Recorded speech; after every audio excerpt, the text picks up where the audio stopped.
Okay, as you can see, I glued the back on, glued it on the back, and it's basically just a rough cut because I'll cut it and sand it and mold it to the side, so it's a custom fit.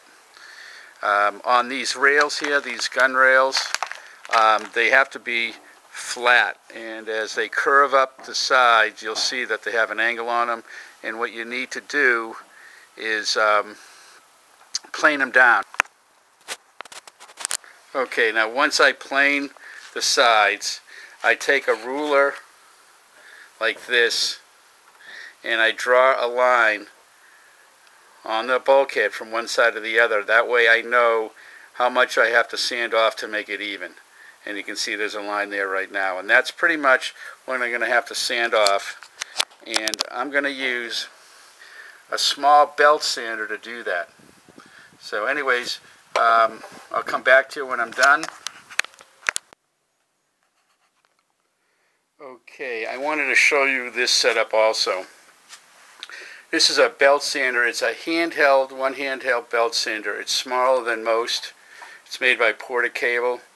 It's around 120 bucks. Worth every penny of it. Easy to control. Gets the work done fast. What I do is I attach a hose to it, which this hose I got from Home Depot. It's probably around 15 feet long, and then I attach it, I'm trying to go slow here, so then I attach it to my vacuum cleaner, and it sucks up 100%, I mean 100% of any dust that's coming out of there, so you can do a job for a long time.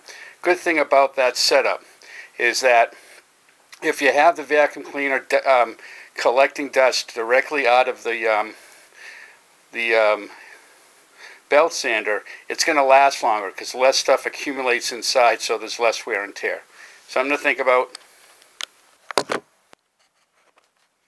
Okay, so for the cross braces, we do the same thing. We have to line them up and make sure they're level with the bulkheads. So you can see there's a little bit of space on each of them. What I do is I mark. See if we can get a close-up. I mark off where they're at, and what I do is I'll extend the line with the yardstick and then sand that down with the sander when I'm done. So it's nice and fast, it comes out perfect, and I mark each one what side it is, if it's in the middle, left, or right, and that way I know exactly where they go when I'm done.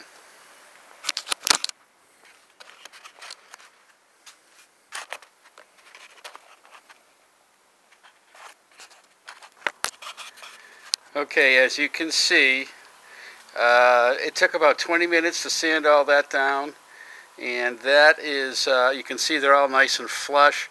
So the bulkheads and the crossbars, and this thing right now physically is set up for putting the top on. We have to do a few more things, but that's all we're going to do for today. Tomorrow we're going to epoxy the inside, and we're going to put the front end on right here, and we're also going to glue the top together, the finger joints on the top.